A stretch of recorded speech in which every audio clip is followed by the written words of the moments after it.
Ladies and gentlemen, the story you are about to hear is true. The names have been changed to protect the innocent. Dragnet is brought to you by Chesterfield, made by Liggett & Myers, first major tobacco company to bring you a complete line of quality cigarettes.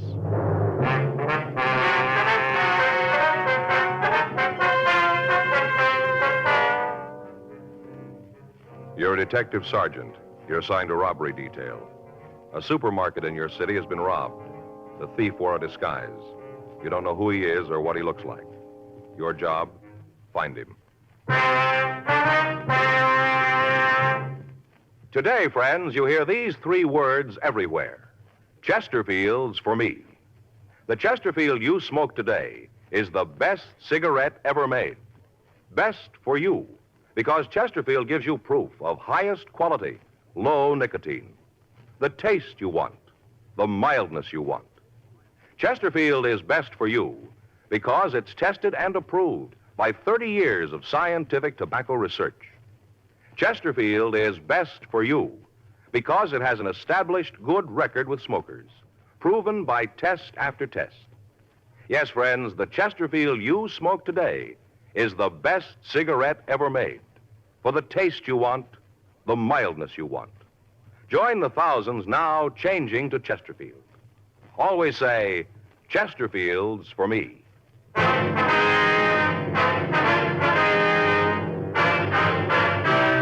Dragnet, the documented drama of an actual crime. For the next 30 minutes, in cooperation with the Los Angeles Police Department, you will travel step by step on the side of the law through an actual case transcribed from official police files.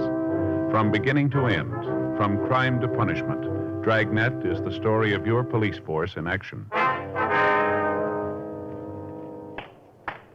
It was Wednesday, August 13th. It was warm in Los Angeles. We were working the day watch out of robbery detail. My partner's Frank Smith. The boss is Chief of Detectives Thad Brown. My name's Friday. I was on my way into the office, and it was 7:58 a.m. when I got to room 27A. Robbery. Morning, Frank. You been in long?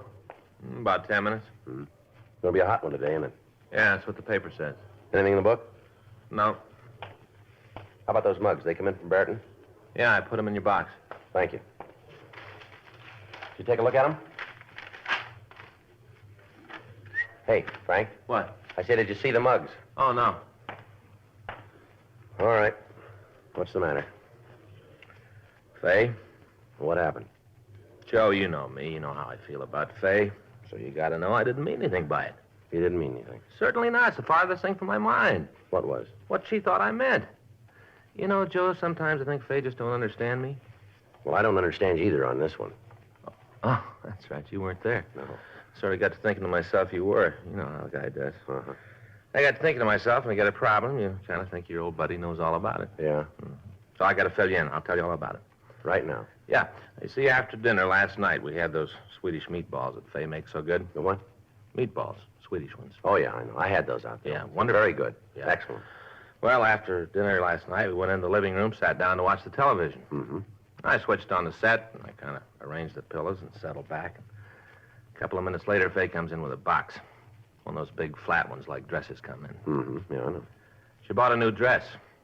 Joe, that's why she fixed the meatballs. I don't know how this is going to end, but up to here, I must be on Faye's side, I guess. You are? Well, I don't understand any of it. Oh, well, I'll straighten that out. You see, whenever she wants me to go along with something she's already done, she always makes Swedish meatballs. Well, I could figure that part out. What was in the box? A dress, Joe. She bought a dress. Oh, it was a dress. Yeah. She opened up the box. She shows it to me. Told me how she bought it on sale. You ever notice how every time a woman buys a dress, it's always on sale? No, I can't say as I ever have. Well, believe me, buddy, it always is. On sale. On sale. I don't want you to go through the whole day with this on your mind, but if you don't get to the point, it'll be time for us to sign out. And then we can talk about it. Well, I didn't mean anything by it. Nothing. She held the dress up for me to see, and all I did, I just said, what size is it? You know how you do. Want to look at these mug shots now? Now, wait a minute. I want to finish. You asked me what I was mad about. I wanted to tell you. I asked her what size the dress was. She told me it was a 12. A 12. A 12. Yeah. So I just kind of casually mentioned that when we got married, she wore a 9. That's all I said, that she wore a 9. Want to look at the mug shots now? No, wait a minute. Will you help me with this thing? the use of being partners if you can't help a little? We'll look at the mugshots. When we were married, she wore a 9. And she just flipped her wig, Joe. She got real mad. Walked out of the room. Right out of the room. Yeah.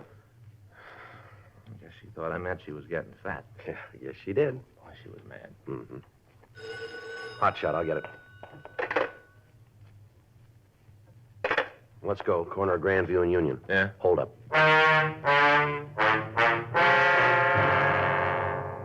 By the time we got to the supermarket, a broadcast carrying the description of the suspect had been gotten out to all cars in the city.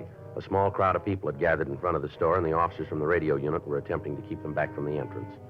An ambulance had been called, and when we got there, the attendants were giving emergency treatment to the day manager of the store. He'd been struck on the left side of the head just above the ear by the suspect when he'd made his getaway. The attendant told us that the man was suffering from a mild concussion. Frank and I entered the store and talked to one of the policemen who was there. He led us back to a small office in the rear of the place where we met the other 2 victims. One was the cashier of the store, Irma Watson. The other was the man who had the meat concession in the store, Tom Spence. We asked him to tell us what happened. First thing I saw of him was when I parked my car out in the lot. The guy was standing right beside the door. That's right, just standing there, calm as could be. I saw him when I opened up the place. Mm-hmm. You want to go ahead? Well, I unlocked the door and we all came in. The man did too, just walked right in. We don't normally let people come in 4-8, hardly ever. But since Gerald was there, we figured he could take care of the man. What do you mean Gerald's the man in the ambulance? Yeah, that's right. Hold up, fella, give him an awful clout on the head. Give him concussion. Concussion to the head. Tell you something about that, too. What's that, Miss Watson? I don't really think Gerald's hit that hard. I think he's just putting on to get sympathy. Now, Irma, that ain't right. Not good to say things like that. Maybe not, but I tell you, you remember the time he cut his finger when he was moving the cases of empty soda pop bottles? Yeah? Well, you were there, had to rush him to the hospital, have his hand sewn up. A lot of foolishness, piece of adhesive would have taken care of it. Sympathy, that's what he wants. Can we go on with what we were talking about? What happened after you came in the store, please? Well, I went upstairs and I turned on the lights. Have to turn them on from up there. Officers up there. That's where I work. Mm-hmm. Turned on the lights, then come down to open the safe. Is that your job to open the safe in the morning? Yeah. And she's a cashier. Yes, sir. What happened then? Well, Gerald was going out back to open the delivery door. I was over in the meat section, kind of straightening up. Where was the holdup man during this time? We're just kind of strolling around, looking at the different displays up and down the aisles, just looking. Gerald opened up the back door and come back. Asked the fella if there's something special he's looking for. Well? Guy said he wanted to know where the fella at the Van Chovies was. Gerald told him. Fella went back to get some. That's what Gerald thought, but we know different now. Yeah, a lot different. All right, would you go on, please?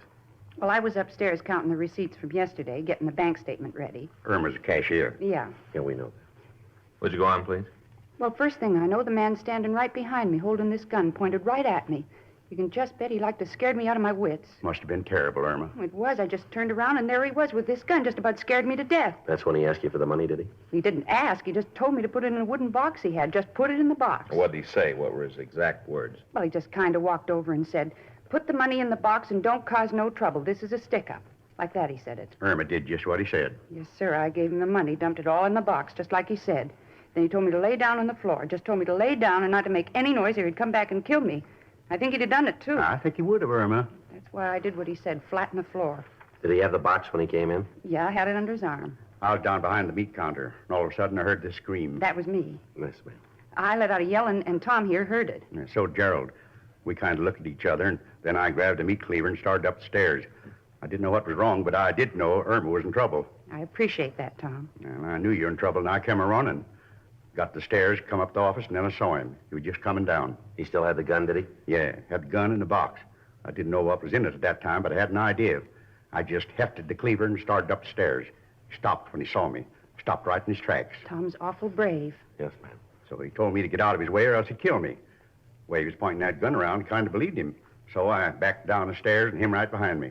All the time he had that gun pointed at me. Where was the manager all this time? You mean Gerald? Mm-hmm. I don't know. I was upstairs. Well, I saw him. He was down by the cash register in front. He saw this guy coming down the stairs and he ran for the phone to call the police. Fella saw him and he took off after Gerald. I thought he was going to shoot him, but he didn't. Just hit him. Give him a concussion to the head. He's after sympathy, that's all. Oh, now, Irma, you're wrong. I've seen it. He gave Gerald an awful hit, right along here. Real hard. Now, which way did the man go after he left the store, please? Ran down that way, down Union. Uh-huh. Now, will you describe the man for us? Well, He he was was about about the 5 feet funniest-looking 6, fella and he I was ever saw. It'd be a little better if you told us one at a time. Huh? I guess you'd never get it that way. Be a little difficult, sir, yes. You go ahead, Irma. Well, I told the other policeman he was about the funniest-looking little man I ever saw. Real little. Oh, not really. I think he just kind of hunched over. Well, he looked little. About how tall was he? Oh, about 5'8", maybe 9. Guess that's about right. Tell him about the way he was dressed. Oh, yeah. Had on this black overcoat and a hat, all pulled down over his eyes. The hat, I mean. What color was his hair, do you remember? Well, what I could see of it was kind of blonde, light-colored. Yeah, that's right, and he had a mustache. Yeah, real big. Looked like the old-fashioned kind, like people wore when I was a kid. You know, handlebar, black. Real black. When he left the store, did you notice if he got into a car? Yeah, he did. I saw him run down the street and jump in one, a dark color. I'm not sure what kind it was. I think it might have been a Hudson, late model. I saw that. I was looking out the side window upstairs, and I saw the same thing. Did you tell the other officers about it?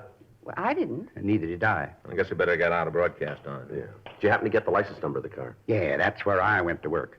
I've got it written down right here on my apron. See? Numbers ain't too plain, but you can make 'em out. No, sir, I can't. You'll have to help me there. I got it, too, right here. I saw him get in the car, and I wrote it down. Uh-huh. Thank you. Having the number of the car is going to make it easier to catch a fella, ain't it? We should make it a snap. Just find out who owns the car, and that's the man. Well, it's not going to be that easy, I'm afraid. What? Both numbers are different. A supplemental broadcast was gotten out carrying both the license numbers that the victims had gotten. Frank put in a call to DMV asking him to forward all information on the numbers. The crime lab crew came out and went over the place for fingerprints, but they were not able to turn up anything that we could use. We continued to question the butcher and the cashier. We got a complete description of the thief. The one outstanding thing that both of them agreed on was the mustache. Both said that it was a direct contrast to the color of the man's hair, and said that it might have been darkened with shoe polish or some kind of grease. People in the vicinity were questioned, but none of them were able to supply us with any new information. The injured manager was removed to Georgia Street Receiving Hospital for emergency treatment and then referred to his own doctor. Frank and I talked to him, but he only verified the story that we'd gotten from the other two people in the store. 12:45 p.m. We returned to the city hall and asked the stats office to start a run on the MO for us. The victims were asked to go through the mug books, but they were not able to identify any of the photographs. Frank and I spent the rest of the day talking to the other storekeepers in the vicinity of the robbery. We asked each of them if they'd seen anyone loitering in the area, anyone who looked suspicious. From each of them, we got the same answer. None of them could help us in establishing the identity of the suspect. The kickback on the license number came in from Sacramento, but when we checked out the information, we were no closer to apprehending the thief. The next morning, Thursday, August 14th, Frank and I met in the squad room. Hi, Joe. Morning. How's my old buddy this morning? I'm all right. You sound happy. The problem with Faye straightened out? Oh, yeah, sure. Got home last night. Everything's great. Is that right? Hey, we started last night. What's that? Faye and me, we're going on a diet. Both going to lose a little weight. Well, that's nice. Yeah, lose a little weight. Anything new in the market holdup? No, the stats office should finish the run for us this morning. We can start checking out the possibles. Yeah, it's a good thing I wore my walking shoes, huh? I get it. Robbery Friday. Yeah. Mm-hmm. No, that's right. No, that's all right. We'd like to hear it. Mm-hmm. Yeah, sure. All right, we'll be out and see you. No, right away. All right, thank you very much. Bye. What do you got? Cashier out at the market, that Irma Watson. Yeah? Might have something for us. What's that? Well, she says she thinks she knows who the suspect is. Frank and I drove out to the market. We went upstairs to the office in the rear of the store and met Irma Watson. She was seated at a desk with a large ledger book opened in front of her. I got to thinking it over last night after I got home about the hold-up man. Yes, ma'am? There was something about him, the way he acted and talked made me think I knew who he was, that I'd seen him someplace before. Uh-huh. I laid awake most of the night just thinking about it. Then all of a sudden it came to me. Right out of the air, it came to me. Yes, ma'am. Go ahead. Well, I knew where it was that I thought I knew him from. Where, ma'am? Right here in the store. You mean he's a customer? No, he works for us, right here in the store. That's where I've seen him. That mustache kind of fooled me for a minute, but not for long. I remembered. What's the man's name? I didn't remember that. Oh, I see. Not last night, but I came down here this morning and started through the books and came upon it. Got it right here. Take a look for yourself. See? Right there. That's Jed Ellsworth. That's him, I'm sure of it. Does Ellsworth work here now? Well, yes and no. Ma'am? Well, he does and he doesn't. He's still got the job, but he ain't working right now. Got a leave of absence. He's got ulcers. Said he wanted to get him taken care of. Said he had to go out of town and see a specialist, get his ulcers fixed. I see. When did he leave? Last week. See, I got it right here. Last day he worked was Wednesday, August 6th. That was the last day. Do you have his home address? You just bet. Got it right here. Wrote all the information out for you. Thank you very much. It's him. I'm sure of it. All right, Miss Watson, we'll check into it. Only thing I can't figure out is that mustache. What's that? The mustache. I can't figure out how he could have grown it so fast. Takes longer than a week to get a mustache like that, doesn't it? Well, it depends, doesn't it? On what? Where you buy it. Frank and I returned to the office to run the name Jed Ellsworth through the record bureau. While Frank went through the packages, checking the description we'd gotten of the suspect, I went down to the stats office and picked up the list of possibles that they had for us. 10:26 a.m. I met Frank back at the R&I counter. Hi, how's it going? Well, looks like we got a live one. Got a Jed Ellsworth here, pretty close to the description. Yeah. Record in the East, St. Louis. Done big time back there, nothing locally, though. What'd he fall for? Armed robbery.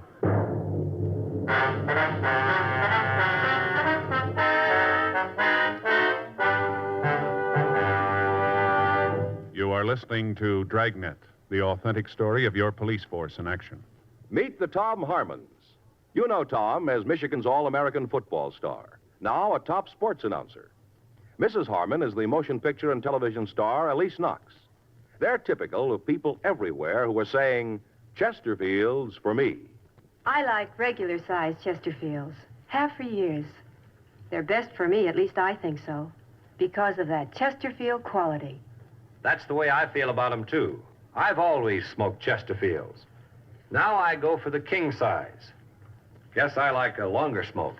So whether you smoke regular size like Elise Knox or king size like Tom Harmon, enjoy America's most popular two-way cigarette. Chesterfields for me. You hear it everywhere. The Chesterfield you smoke today is the best cigarette ever made. For the taste you want, the mildness you want, join the thousands now changing to Chesterfield.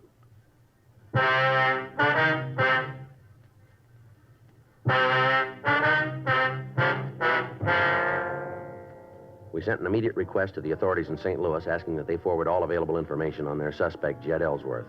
1:15 p.m., Frank and I drove out to the address we'd been given by the cashier at the supermarket. It was a one-story redwood house in the Beverly Glen area. We rang the front doorbell. Yes? We'd like to see Jed Ellsworth. He's not here. Well, do you know where we can reach him? What's this about? He in trouble again? Ma'am? Jed in trouble again? We'd like to talk to him, please. You cops? Or police officers. Uh-huh. Figures.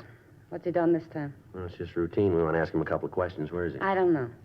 Well, he lives here, doesn't he? Yeah, I don't know where he is. Haven't seen him since day before yesterday. He's packed up and left. I don't know where he went. Well, didn't he give you any idea where he was going? None. Went through my purse, took what money I had, and shoved off. Don't much matter to me if I never see him again. I'd probably be better off. Wonder if we could see his things. You mean when he left? Yes, ma'am. Sure. Come on in. They're in his room. I'm about to throw him out. I don't want him, and I don't think you'll be back for him this time.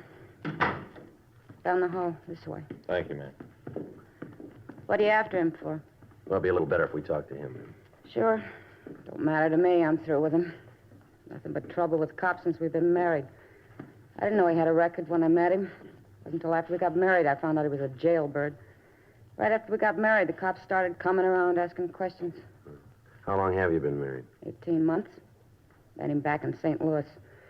Must have been right after he got out of jail. I didn't know it then. Wished I did. Wouldn't have nothing to do with him. Giving me nothing but trouble. Would you know if he has any people in California?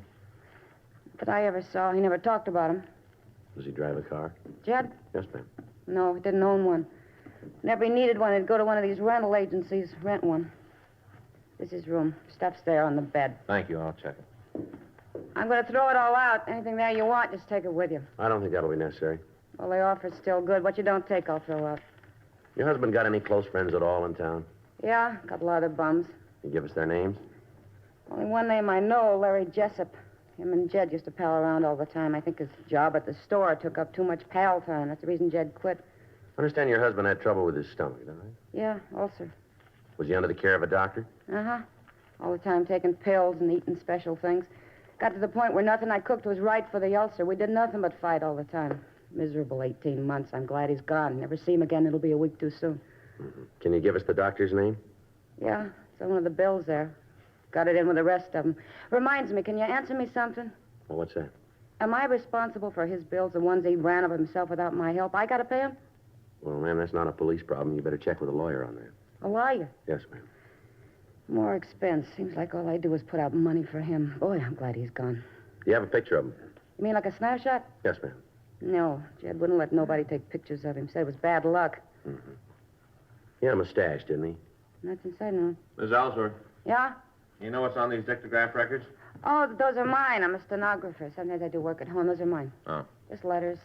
It's the one thing he ever did for me. What's that? Made that box for records. Real big thing. Took him all day to make it. Just a plain, simple wooden box. You'd have thought it was a Taj Mahal. Only thing he ever did for me. I see. Your husband get many phone calls here?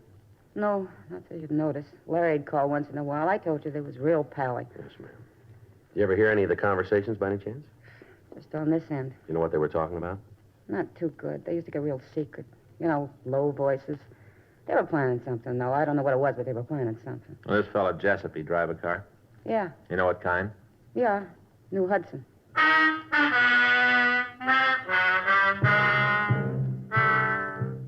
We got the address of the suspect's friend, and we drove back to the city hall. We made arrangements for a stakeout to be placed on the house, in addition to asking Mrs. Ellsworth to call us in the event that she heard from her husband. We ran the name Lawrence Jessup through R&I, and we came up with a criminal record for him. It listed several arrests for burglary and auto theft. According to his package, he'd never been convicted in California. We sent a teletype up to George Brereton, CII in Sacramento, asking for further information on the man. 4:50 p.m. Frank and I left the office and drove out to the address given us by the suspect's wife. It was a large boarding house in the Hollywood Hills area. We talked to the landlady. She told us Jessup wasn't in, but that she expected him by 6 p.m. We asked if she'd ever seen a man answering Jed Ellsworth's description. She said that such a man was a frequent visitor in Jessup's room. 5 p.m., Frank and I, in the company of the landlady, checked the room. We found nothing to tie Jessup in with a robbery. We waited for him. 5:58 p.m., he came up the stairs and opened the door. What are you guys doing here? Police officers. This is Frank Smith. My name's Friday. I still want to know what you're doing here. Got a couple of questions we want to ask you, Jessup. Go ahead. I got nothing to hide. Ask. Where's Jed Ellsworth? I don't know. I haven't seen him in a couple of days. Why? Understand you two are pretty good friends. We're friends. The guy's off his rocker. How do you mean that? What I said. He only got out of the can a couple of years ago. Right away, he's doing his best to get back in. That right? Sure. A couple of days ago, he called. Said he had to see me right away. Had a big idea for both of us. Make a lot of money. Yeah? Well, I don't want to have to work all my life, so I told him I'd listen. He laid out this big deal where he could knock off a supermarket. Told me he had it all planned, how'd it all work out real good. Couldn't miss. Mm-hmm. I told him I didn't want no part of it. I could sure use the dough, yeah, but not to take a chance on going to jail for it. I already got a record. I had enough to do with cops to last me the rest of my life. Been lucky the last couple of times. It didn't fall, but I don't want to press. I'm punching a clock now, and that's the way it's going to be. I told him that. Did he say he was going to go ahead with the job? No, I just said I was crazy not to pick up some easy money. You heard from him since then? Yeah, I saw him yesterday. He came over in the morning. Told me to forget all about the market job. Said he realized it was wrong. Asked me to drive him out to Pomona. What for, did he say? Yeah, he said he'd walked out on Hazel. That's his wife. Yeah, we know. Said he left her and was going to Pomona. Had a job out there. You drive him? Yeah, to a motel there. I can show it to you if you want. Is he still there? I don't know. As far as I know, he is. That's where I left him, sitting out there counting his money. What money? He told me he drew all the dough out of his and Hazel's account. Said she wasn't going to get any of it. Must have had about $4,000. Uh-huh. You know what bank he had the money in? No, he didn't say. I didn't know him and Hazel had that much. Of course, she works pretty hard. Thrifty, you know. Jed always said she was stingy. A lot of money. Uh-huh. Yeah, had it in this wooden box, all stacked in there, real neat. Hard to believe. What's that? About the box.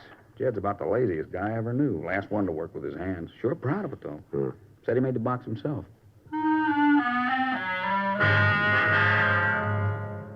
Larry Jessup, Frank, and I drove out to the motel in Pomona. We checked with the manager, but found that the suspect had checked out that morning. Fortunately, the room had not been cleaned yet, and we went over it. On a shelf in a closet, we found the wooden box that Jessup had spoken of. It was a duplicate of the one that we'd seen at the suspect's home. We told the manager we were taking it with us and asked her to notify us in the event Ellsworth returned. We asked if he had a car when he left. The manager told us he didn't, but that he had asked for the name of some automobile rental agencies in Pomona.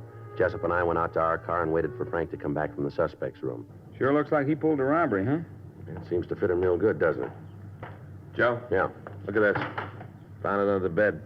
Phony black mustache. We checked with the automobile rental agencies in the area. None of them had seen a man answering the suspect's description. We asked them to call us if such a man did come in. We drove by Ellsworth's house and picked up the wooden box that he'd made for his wife's dictograph records. Both of the containers were taken to the crime lab for comparison. We drove to the market that had been held up. All three of the victims were shown the false mustache that we'd found in the motel. All three said it was identical with the one that the holdup man had worn. After his investigation, Lee Jones said that the two wooden boxes were cut from the same piece of 3-ply wood. Paint particles on the wood matched. The nails used were made by the same machine. The box we'd found at the motel was shown to both the butcher and the cashier. They said that it was the same one that the thief had carried. A local and an APB were put out on the suspect, asking that he be picked up for suspicion of robbery. For the next 3 days, the surveillance on the suspect's house was maintained. All of Mrs. Ellsworth's activities were observed. Sunday, August 17th, we got a call that the suspect's wife had left the house carrying a suitcase. The officers on stakeout followed her to the subway terminal in downtown Los Angeles. We met them there. Mrs. Ellsworth walked down to the landing and appeared to be waiting. Frank and I took over the surveillance. We waited. 9:30 p.m. 10. 10:15. 10:18 p.m. Joe, Yeah, I see him. looks like the description. Yeah, he's going toward his wife. Right, let's let them get together. Yeah. Yeah, that's him. Come on. Hey, he sees us. Jed, the cops, get out of here. Come on, Frank. Go. All right, Ellsworth, hold it up. Police officers. Come on, drop the gun, Ellsworth. You're not going to get out of here. All right, let's give it back to him. He's down. Come on, Frank. He's hurt. Yeah. I'll get an ambulance. Right. He dead. Did you kill him? No, we've sent for an ambulance. I didn't want him to get hurt. I didn't want him to get hurt. Why don't you call us when you heard from him? I don't know. I don't know. He said if I met him, he'd give me some money so I could pay the bills we owed. He was going to give me some money. I was going to call you after I got the money. I was going to call. Yeah, sure you were. It's a chance to get out from under, get even. He didn't care when we were together. I was the one who worried about it. He never cared. He never paid a bill. Don't worry, he's going to pay this one.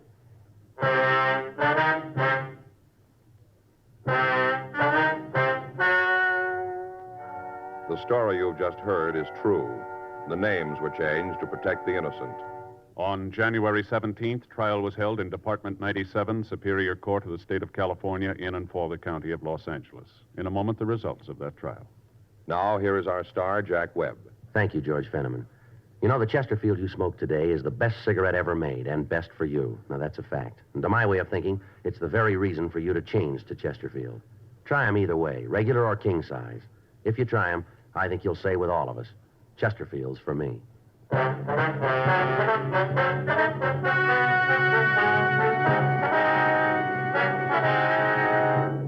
Jed Warren Ellsworth was tried and convicted of robbery in the first degree and received sentence as prescribed by law. Robbery in the first degree is punishable by imprisonment in the state penitentiary for a period of from 5 years to life.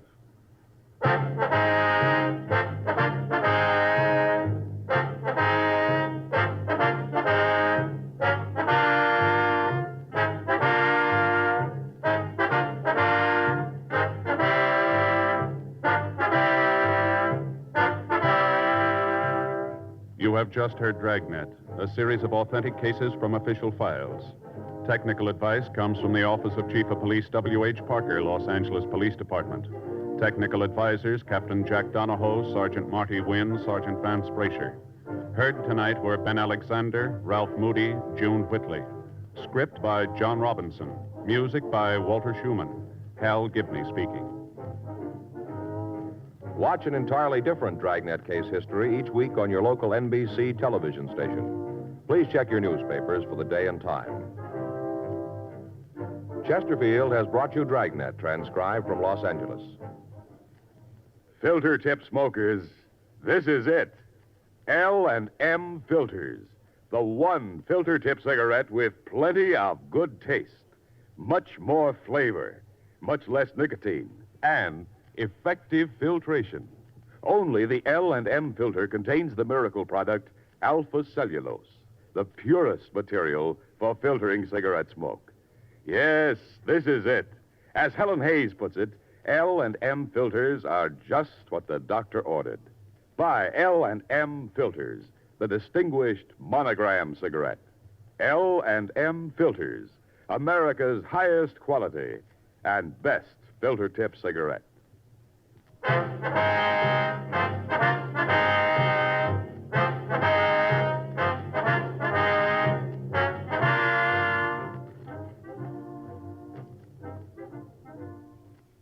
Hear Rocky Fortune following John Cameron Swayze and the news on the NBC Radio Network.